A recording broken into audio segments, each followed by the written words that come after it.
When the inspectors arrived, the lab smelled of burnt rubber and formaldehyde. It was early January 1942, Delaware, a gray winter morning outside. All condensation on the windows and hum inside. Fluorescent tubes buzzed. The metal benches gleamed with solvent stains. And at the far end of the room, on a small table under a single lamp, stood a glass jar filled with viscous amber liquid. On its label, written in clean black ink, "Not for government use. Dr. Edward Lawson stood beside it, coat rolled at the sleeves, fingertips stained pale yellow.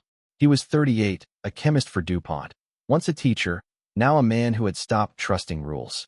Behind him, the radio crackled out distant news from the Pacific, the fall of another island, the price of hesitation. He didn't turn it off. The inspectors from the Army Materials Division were already impatient. 2 men in olive coats, stiff as if pressed straight from the depot. One of them, Captain Reeves, tapped the table with his pen. "Dr. Lawson, we've reviewed your reports. The bonding compound you're proposing, polymer-based resin with heat-cured crosslinks, it's unstable under moisture testing. Too volatile." Lawson kept his voice level. "Unstable in the lab. Stable in the air. There's a difference, Captain. Wood and aluminum expand differently. My compound moves with them, not against them. It doesn't break, it bends." The younger inspector, a chemist by training, frowned. "It bonds metal to wood. It bonds survival to the impossible," Lawson said. They didn't smile. Reeves flipped a page. "Your tests lack repeatability. No protocol certification. No official patent filing." Lawson exhaled.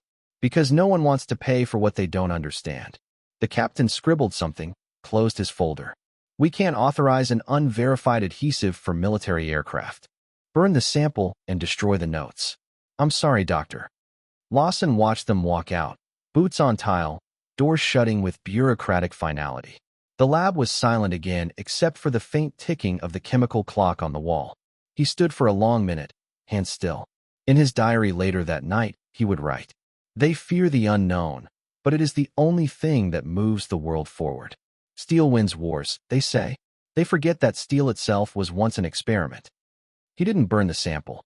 Instead, he turned off the main lights, pulled open the lower drawer of his workbench, and slid the jar inside, behind a stack of safety reports no one had read in years.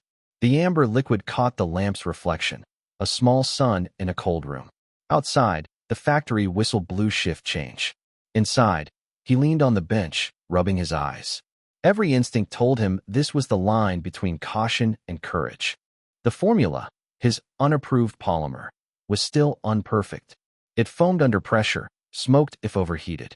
But when cured properly, it fused wood and metal like bone and sinew. No rivets, no weight, no fracture lines. He'd seen it with his own eyes on test panels. Wood that refused to split even when hammered flat. It was alive in its way, bending, healing, breathing with temperature. A thing both fragile and indestructible. His colleague, Mary Holcomb, stepped in from the adjoining lab, her hands in her coat pockets. "They didn't take it, did they?" Lawson shook his head. "Good," she said quietly. "They'll need it when the metal runs out." He almost laughed. "You think they'll come back?" "They always do," she said, and nodded toward the hidden drawer. "Just make sure it's still there when they do." When she left, he stood alone again. Snow drifted past the windows, slow and heavy. He switched off the radio, leaving only the hum of the ventilation fans. The air smelled faintly sweet now, the resin still curing somewhere deep in the jar. He thought of the letters from his brother, a pilot in the Army Air Corps. "We patch our planes with tape," the last one had said. "Sometimes we pray more glue than metal holds us together." Lawson reached for a clean page in his notebook. He wrote only one line. "If I cannot fight in the air, I will fight in the chemistry of wings." Then he closed the notebook, locked the drawer, and turned off the light. Years later, when auditors combed through the lab's archive, they would find no trace of the formula. Only the entry in his diary, half-faded, dated January 14, 1942. They would never know that the glass jar was still there, dust settling over it like secrecy made solid.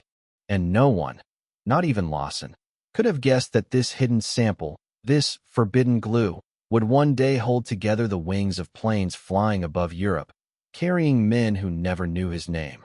That night, as the factory went dark, The faintest light still flickered from the bottom drawer. A quiet act of defiance, glowing like amber in the dark. Where are you watching from? Let me know in the comments below, and don't forget to subscribe to this channel. Summer, 1943, Northern England, where the air never quite lost its dampness. The hangars of RAF Buttonwood stretched like long gray ribs against the horizon, their corrugated walls sweating in the humid wind. Inside, the smell of acetone and hot metal clung to everything. The British called it the Wooden Wonder. The de Havilland Mosquito sat in the center of Hangar 4, its pale fuselage a strange contradiction, a bomber made almost entirely of wood. On its side, someone had chalked a single word, Ghost. American engineers watched from behind a rope line as the ground crew ran tests. One of them, Lieutenant Mark Sloan from the U.S. Army Air Forces, leaned toward the nearest officer. You're telling me that thing's made of plywood? The British captain smirked. Spruce and birch, sir. And glue. The Americans laughed, a sharp, skeptical chorus that echoed off the rafters. Glue, one said. That's not a bomber. That's a piece of furniture. But the laughter died when the Mosquito roared to life. The twin Merlins screamed. The air trembled, and the wooden aircraft lifted off the tarmac like a feather pulled upward by sound. Within seconds, it vanished into the mist, faster than any B-17 could dream. When it landed 20 minutes later, everyone was silent. The pilot, still grinning through the open cockpit, shouted down. She outran 2 Messerschmitts last week. Sloan turned to the captain. And the glue? The Brit tapped his clipboard. Stronger than rivets. Flexible and cold. Burns, yes, but doesn't crack. Saved half the weight. Saved half the war, if you ask me. In the mess hall that evening, the Americans argued over pints. Glue and plywood, someone scoffed. Next thing you know, they'll be flying paper planes. Sloan stirred his drink. Still beat our fighters to the clouds, he said. Across the table, a civilian advisor from the U.S. Materials Division, a man with ink-stained fingers and a clipboard too clean, leaned in. You know what's funny, he said. That adhesive isn't British. The original compound came from a rejected American formula, something a DuPont chemist cooked up in Delaware. Didn't pass our tests. Sloan frowned. You mean we had it and threw it away? The advisor shrugged. Too volatile, they said. Too new. You know how procurement is. He lowered his voice. Name was Lawson, I think. Edward Lawson. Some say he kept a sample for himself. For a moment, no one spoke. Outside, the Mosquito's engines coughed back to life for another test, and the walls rattled with sound. Sloan finally said, if he's still got that stuff, he might be the only man who can teach our birds new tricks. The next day, under pale sun, a small delegation from the U.S. Army Air Forces met with de Havilland engineers.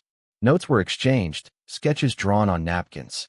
It's not just the wood, one British chemist said, holding up a small vial of amber resin. It's the bond. The glue is alive. It breathes with the grain. Later, back in their temporary office, Sloan wrote a memo to Washington. It began simply. Recommend immediate investigation into polymer adhesives for airframe integration. British use demonstrates structural resilience beyond standard riveted construction. He paused, tapping the pen, then added, possible contact, Dr. Edward Lawson, DuPont Laboratories, Delaware. That memo, stamped confidential and filed under experimental materials, would take 6 weeks to cross the Atlantic. By then, the British Mosquitoes had flown more than 300 missions over Germany, low, fast, invisible to radar.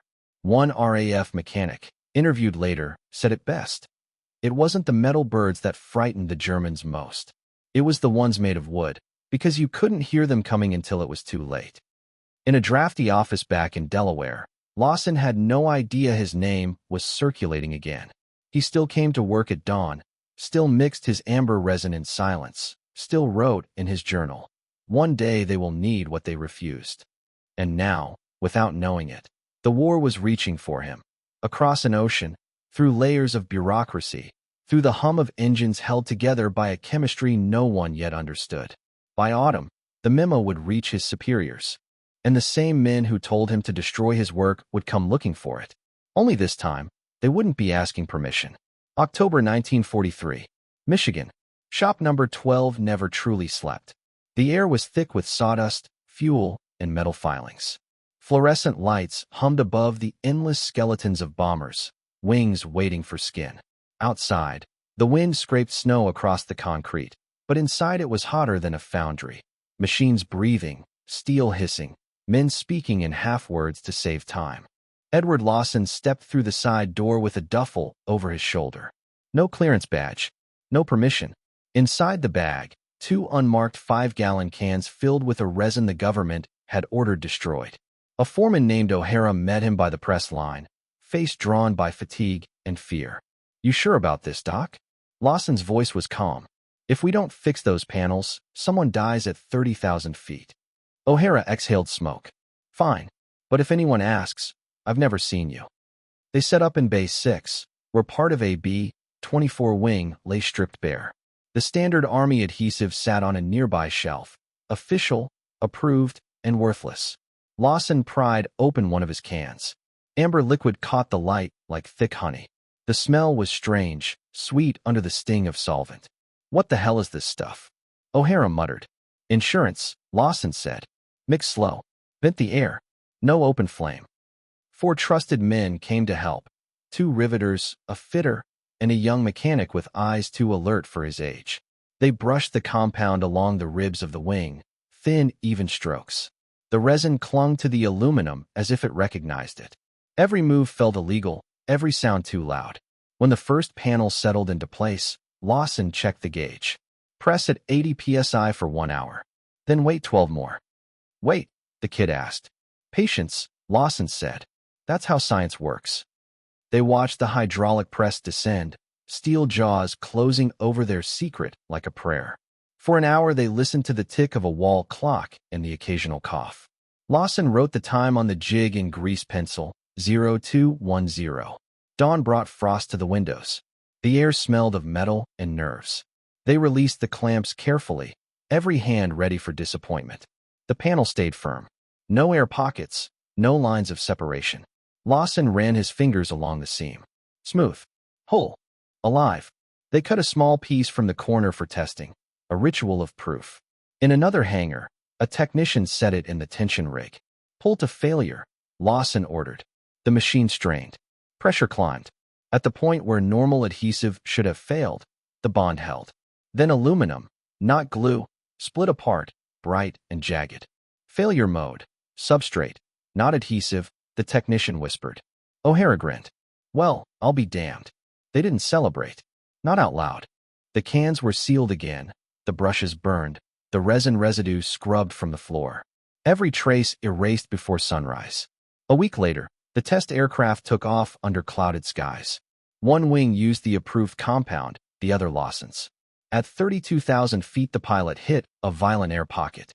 The left panel, approved by every manual, peeled like paper. The right held firm. He landed pale and shaking. "Whatever that stuff was," he said, "it kept me alive." The official report came 2 days later. Unknown polymer. Field application successful. No mention of names. Only a number and a stamp. Confidential. Lawson read it in silence, exhaustion washing over him like water. He'd broken every rule in the book and saved a machine full of men he'd never meet. In his notebook, he wrote one word: survived. He almost smiled until he noticed the shadows in the doorway. 2 men in gray suits waited, civilian clothes, military posture. "Dr. Lawson," one said softly, setting a folder on the table. "About your adhesive. We'd like to talk." The hum of the factory filled the silence that followed. Lawson looked down at his stained hands, at the faint line of resin still clinging to his skin. He knew that whatever came next, it wouldn't be chemistry anymore. It would be politics. December 1943. Washington, D.C. A city of polished corridors and typewriter noise. The war machine here ran not on oil, but on paper. Stacks of memos moved faster than aircraft. Each had its own mission: to find someone to blame. One envelope, stamped urgent, government inquiry, left a desk in the War Department and began its quiet journey toward Delaware. To DuPont Laboratories, Wilmington. Are you aware of unapproved composite materials being used in U.S. military aircraft? By the time it arrived, the words had already done their damage. Inside DuPont's headquarters, lawyers frowned, whispered, and called meetings that smelled of ink and panic. Somewhere in Michigan, inspectors walked along production lines, tracing their fingers over wings that didn't match any known adhesive records. The joints were too clean, too strong, and the drums that held the resin? Unmarked, burnished blank.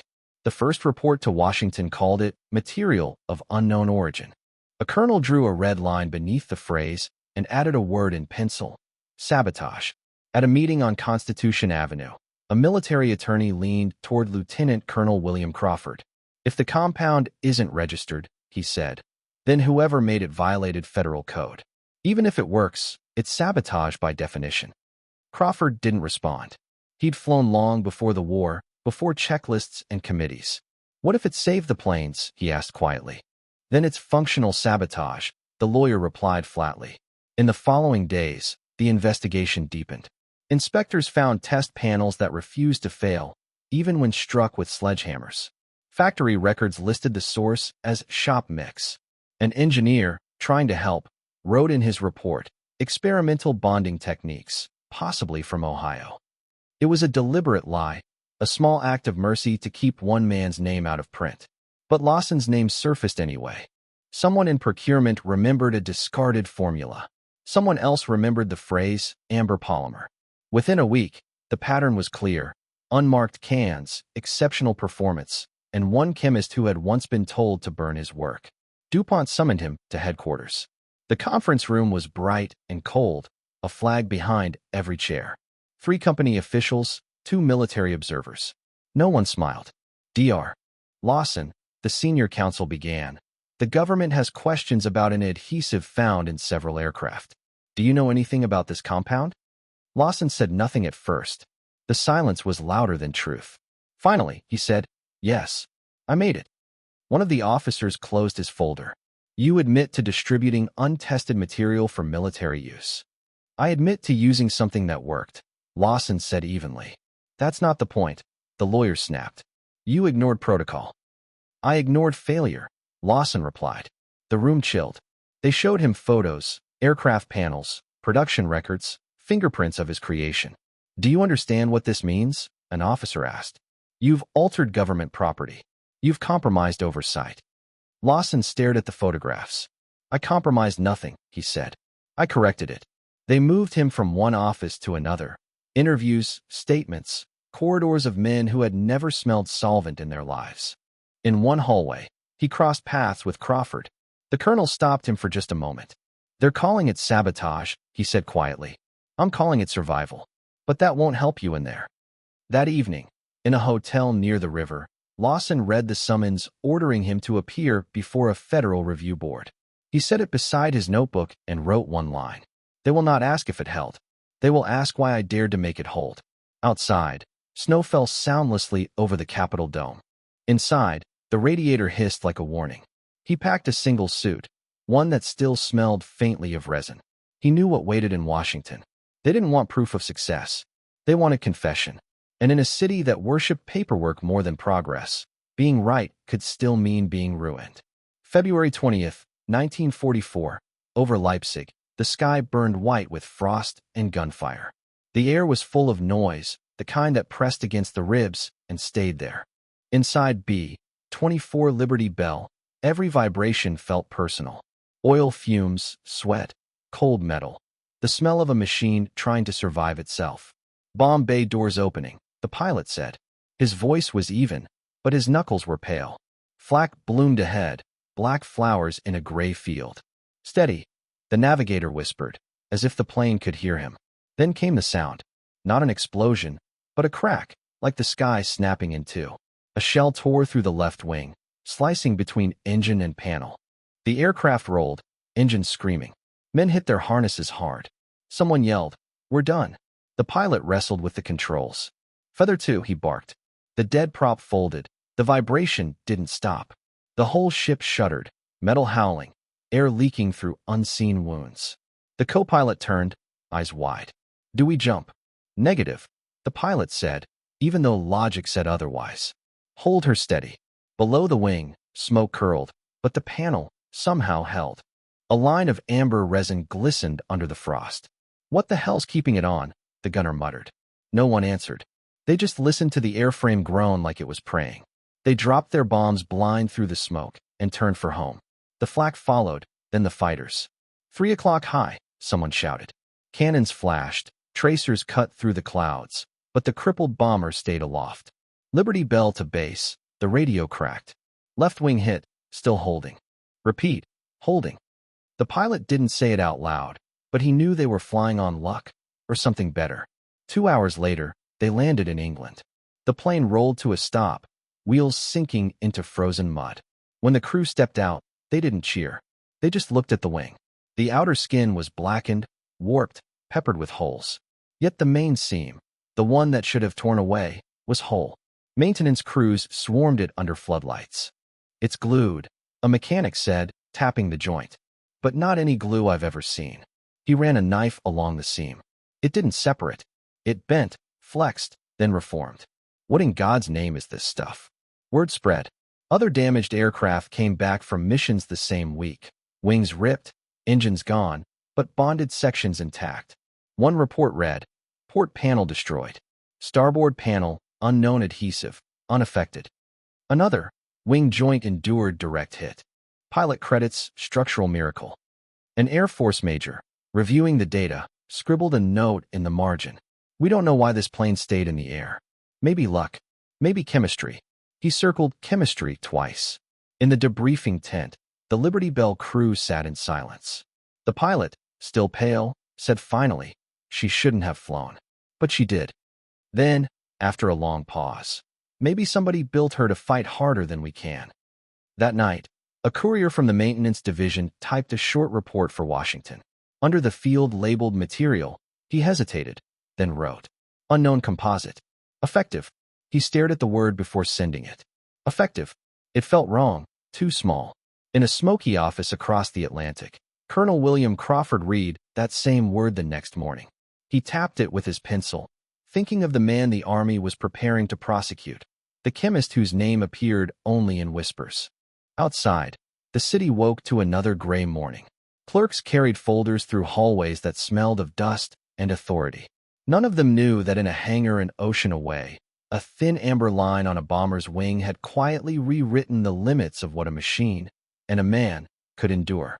The report was passed upward, stamped, filed, and forgotten by noon. But in one office, the colonel didn't close the folder. He left it open, the final word underlined. Effective. Because for once, the sky had proven it first. March 1944, Dayton, Ohio. The tribunal room smelled of paper, metal, and fear. There were no windows, just walls the color of caution and a table lined with men who measured truth by signatures. Fluorescent light flickered over evidence, 2 wing panels, a few metal samples, and a glass jar half filled with amber resin. Dr. Edward Lawson stood straight at the end of the table. His uniform wasn't military, but the posture was. Across from him sat Lieutenant Colonel William Crawford, a War Department lawyer, a procurement officer, and 2 engineers who didn't want to be there. The dictaphone on the side table clicked softly, the sound of history being written without knowing it. The lawyer spoke first. "Dr. Lawson, do you admit to providing and applying an unapproved adhesive compound to aircraft under government contract?" "I do," Lawson replied. "You understood that was a direct violation of Army specifications?" "I understood," Lawson said. "But I also understood gravity doesn't care about paperwork." The lawyer blinked. "You're not here to make philosophy." "No," Lawson said quietly. "I'm here because my chemistry worked." That line broke the stillness. Crawford leaned forward. "Dr. Lawson, what exactly was in that jar?" "A modified phenolic polymer," Lawson said. "Elastic under stress, stable under heat." "In English," the lawyer said. Lawson hesitated, then replied, "It's a bond that forgives." The stenographer looked up, as if unsure whether to record those words or leave them to air. Crawford nodded toward the evidence. "Test it," he said. A technician stepped forward. He locked the first sample into the press and turned the crank. At 600 pounds of force, the standard adhesive cracked neatly, a quiet, obedient failure. Then the second sample went in. The dial climbed. 700, 800. The metal creaked. Instead of the bond breaking, The aluminum tore open, leaving the amber seam untouched. Substrate failure, the technician said, almost apologetic. The lawyer's jaw tightened. Performance is not the issue here. Lawson looked him straight in the eye. Then what is? That it worked? Before anyone could answer, a courier entered the room. He held a telegram with both hands, as if it might explode. Crawford took it, read, and went very still. From 2nd Bombardment Wing. Subject, ACFD 312. Damage, direct hit left wing, Alt 28,000. Bonded segments intact. Crew returned base. Comment, survival credited to unknown composite. For several seconds, no one spoke. The hum of the lights filled the gap. The lawyer finally said, "One lucky plane doesn't change protocol. Tell that to the men who came home," Crawford murmured. The procurement officer shuffled his papers, searching for something solid. Even if it worked, it's unauthorized. Liability, chain of command. Command means nothing, Lawson interrupted. If the men it commands are dead. That stopped them. Crawford leaned back, fingers steepled. You concealed the compound. Why? Because they would have buried it in paperwork, Lawson said. And with it, more pilots. The technician, still holding the torn metal sample, said softly, "Sir, I've never seen anything hold like this." Crawford stared at the silver edge where metal had failed and glue had not. "Neither have I." The lawyer cleared his throat, reading from his notes. "This tribunal may recommend prosecution or commendation. At present, both apply." A thin smile crossed Lawson's face. "Maybe that's the problem. You're trying to fit war into categories." The dictaphone kept turning, catching every breath. The men whispered among themselves. The sound was dry, nervous. Finally, Crawford spoke again. "Dr. Lawson, if ordered, would you destroy all remaining samples?" "No," Lawson said. "I'd secure them, for the people who need them." Silence again.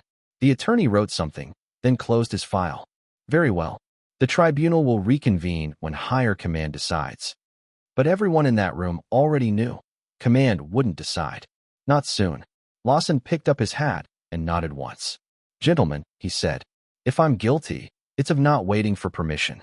He left the room before anyone could answer. Crawford stayed seated. He looked down at the telegram lying beside the amber-stained jar. A bomber, a crew, alive because one man broke a rule. "We have two options," he said quietly, more to himself than anyone else. "To condemn a criminal or to thank an inventor." No one replied. The dictaphone kept spinning, the last sound before the record ended. The hearing was suspended without verdict. But somewhere above Dayton, a cold March wind carried the faint smell of resin, the scent of defiance that had kept an airplane in the sky. August 1945. The radio crackled in the corner of the empty lab, murmuring words that hung in the air like smoke. Hiroshima, atomic, surrender. The voice faded beneath static, leaving only the faint hum of the fluorescent lights. The war was ending.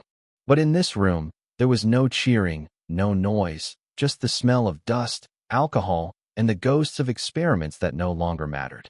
Dr. Edward Lawson sat at his bench, sleeves rolled to the elbows, staring at glass beakers that hadn't been used in months.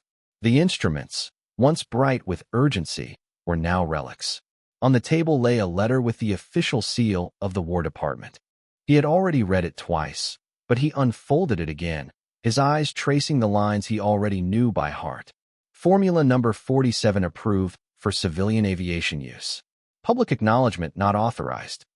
That was it. No thanks, no citation. Just bureaucracy distilled into ink. Lawson folded the letter neatly and placed it beside the last surviving jar of his resin, the illegal one that had held wings together over Europe. The label had faded to a brown ghost of handwriting. Outside, Wilmington celebrated.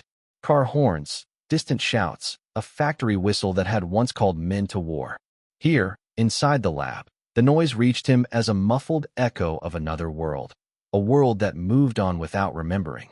He stood and walked to the cabinet. The hinges creaked like something waking from sleep. Lawson slid the jar onto the back shelf, behind rows of unused flasks. His voice broke the silence. "They made stronger planes," he said quietly, "but not stronger people." A soft knock came at the door. Mary Holcomb, one of the last colleagues still around, stepped in. Her lab coat was spotless, her eyes tired. They sent your notice? She asked. Lawson nodded, tapping the folded paper. They approved it, under a different name. Mary sighed, glancing at the dusty workbench. They're already using your chemistry for plastics now. Paints, coatings, whatever sells. Someone in Baltimore filed a patent for it last month. And my name? He asked. Not there. He didn't react. Just wiped a spot of dust from the table, a movement so small it felt like resistance. You know, Mary said, if it weren't for you, those bombers never would have made it back. Maybe, Lawson murmured, but they still dropped what they carried. The radio interrupted them, a deep, steady voice declaring victory. The sound bounced off the glassware, warping into an echo. A new power has ended the conflict. Mary stared at the dials. They're calling it a miracle. He shook his head. They always do, until someone has to explain it. She gave a sad smile. You should be proud. I am, Lawson said, just not of what they think I did. He opened his notebook, the same one he'd carried during the hearings. The pages smelled faintly of chemicals and time. He wrote the date, paused, then drew a line through it. Nothing else followed. Minutes later, a knock echoed again, this time the building clerk, delivering another envelope. The paper was crisp, official, faceless. Lawson opened it slowly. Your expertise may be requested for post-war materials development. Reference, R47. No signature, just a number. Mary tilted her head. They're calling it by your code now. They always were, he said, voice flat. They just didn't know it. He stared at the shelf, where the jar of resin caught the dim light like trapped honey. He thought about the night he'd made it, about fear, risk, and the strange courage that comes from knowing nobody will thank you. Outside, the factory whistle blew again, not for war, this time for shift's end. A different kind of silence settled over the lab, thicker, almost kind. Mary rose to leave. So what will you do now? Lawson smiled faintly. Probably what I've always done. Keep working on something they'll never understand until they need it. When she was gone, he locked the cabinet. The metal latch clicked shut like punctuation on an unwritten chapter. He sat, listening to the quiet hum of the building, a sound more honest than applause. History, he knew, would remember the bombs, the generals, the flags. Not the glue that held wings together, or the man who broke orders to make it. He looked at his hands, stained, calloused, steady, and whispered, history doesn't love those who win by disobedience. Then he turned off the light. The lab fell into darkness, except for the faint glow of the jar on the shelf. Amber, patient, alive. California, 1952. The desert air still held the night's chill when the hangar doors opened. A pale stripe of light stretched over the runway, enough to reveal the silver body of a B-47 Stratojet. It looked like an arrow sharpened for a new kind of war, long wings, 6 engines, and a skin that caught the dawn like polished bone. On its nose, someone had chalked Flight 217. Technicians moved around it in silence, wrenches clinking softly. A tag dangled from one of the access panels. Bonding, R-47, Lawson Mod. The words meant nothing to most of the crew, but one engineer, Daniels, paused when he saw them. He had heard the story, a wartime chemist who'd broken rules and vanished into paperwork. The test pilot, Captain Whitaker, climbed the ladder and glanced at the tag. R-47, he said. Lawson, that's the guy from those old reports? Daniels nodded. His resin. We refined it for jet temperatures. Whitaker raised an eyebrow. Still trusting glue to hold my wings. It's stronger than the metal, Daniels replied. The engine started with a slow rumble that built into a solid roar. Heat shimmered off the tarmac. Whitaker rolled forward, the aircraft gathering speed, and lifted cleanly into the sky. On the ground, Daniels and the others watched until the silver fuselage turned into a gleam among the clouds. Up there, the Stratojet sliced through the morning. At 30,000 feet, the pilot pushed the throttle, chasing the edge of sound. Air wrapped tight around the wings, a pressure that once tore rivets from metal. But the joints held. The resin flexed, breathed, and remembered its shape. Passing point 8, Whitaker reported. No vibration. Down below, the engineers followed the data lines from the strain gauges. One of them whispered, "She's holding." The graphs trembled, then leveled out. Every number meant one thing. The seam refused to break. Whitaker dived slightly, testing the stress. The frame groaned, but the structure stayed whole. He pulled out of the dive, laughing into the mic. Feels like she's carved from one piece. Minutes later, the jet touched down. The parachute blossomed, slowing the machine into a long, steady roll. When the dust settled, the crew surrounded the aircraft like priests after a miracle. Daniels ran his hand along the wing. The bonded panels looked untouched, smooth as poured glass. He handed a flashlight to Whitaker. This section took the heaviest load. They examined the resin line. No cracks, no whitening. It had taken a storm of pressure and never flinched. The base commander, Colonel Ames, arrived as they finished the inspection. He was a veteran of the old war. His ribbons faded, but his eyes still sharp. "So," he said, scanning the report, "this is the Lawson bond." "Yes, sir," Daniels answered. Ames looked at the sky, then back at the wing. "We used to think strength meant steel. Now it's chemistry and courage." Later, in the hangar office, Daniels filled out the test log. Under Material, he typed, R47, Lawson modified. The clerk beside him frowned. "Lawson? Vendor name?" "Not exactly," Daniels said. "Just a man who built something that worked." The clerk shrugged and filed it away, the story reduced to a line of letters and numbers. Outside, Whitaker walked the quiet runway, helmet under his arm. The air still smelled of jet fuel and victory, though neither would last. He looked up at the empty sky and murmured, "Hell of a glue." In the distance, the hangar lights flickered off one by one. The aircraft stood alone, silver skin glowing faintly in the half-dark. Daniel stayed for a moment longer, hand on the cool metal. "He'll never know," he said softly. "But every time one of these birds comes back, it's him." He closed the inspection folder and set it on the pile marked archived. Somewhere, a typewriter clacked out a report that would never mention Lawson's name. But on the runway, the jet that bore his unseen signature waited for morning. Wings steady, seams unbroken, carrying in silence the proof that rules could be broken for the right reasons. Delaware, 1967. Evening settled over a quiet town where the university clock tower struck 6, and the sound drifted through maple trees just starting to turn. In a narrow brick house near the campus, Dr.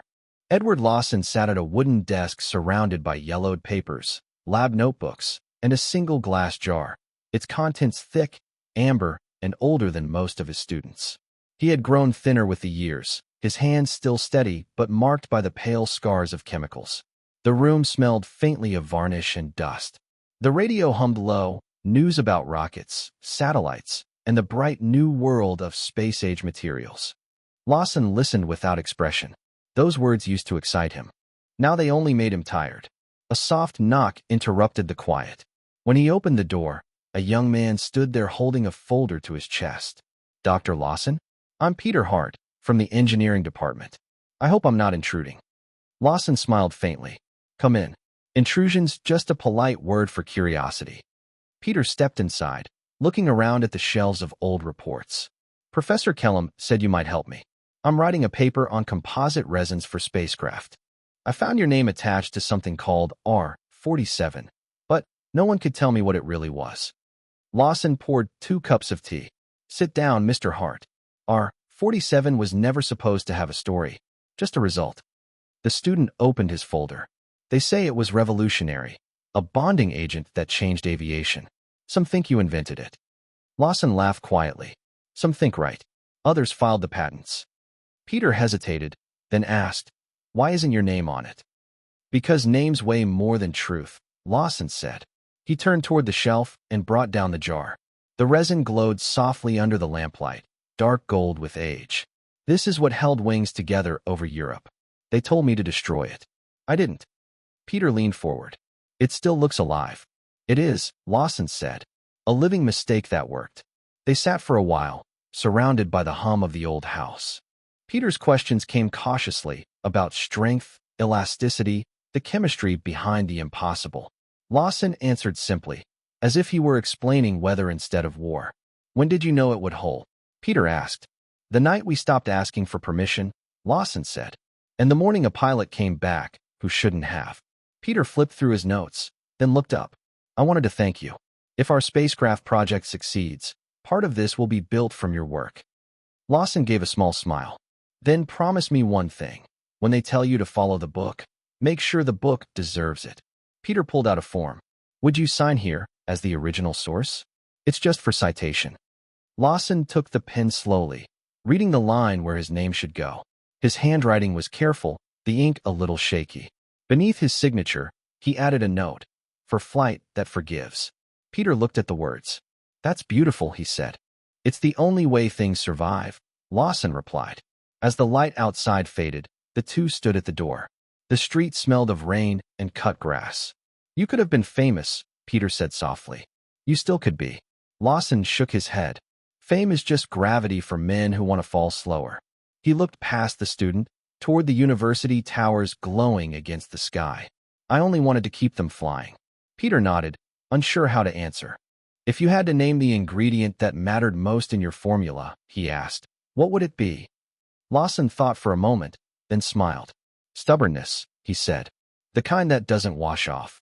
The student laughed, thanked him again, and disappeared down the street. Lawson watched until the figure turned the corner, then closed the door and returned to his desk. The room was dim except for the soft reflection of the jar's surface catching the lamplight. He placed it back on the shelf, right where it had sat for 25 years, and whispered, still holding. Outside, the wind shifted through the trees, carrying the faint echo of a factory whistle from far away, a sound from another life. Lawson turned off the lamp. The darkness folded around him gently, like a closing notebook. His formula had once held airplanes in the sky. Now it held memories. And somewhere inside him, the same bond remained. The belief that truth, no matter how small, was worth breaking every rule to protect.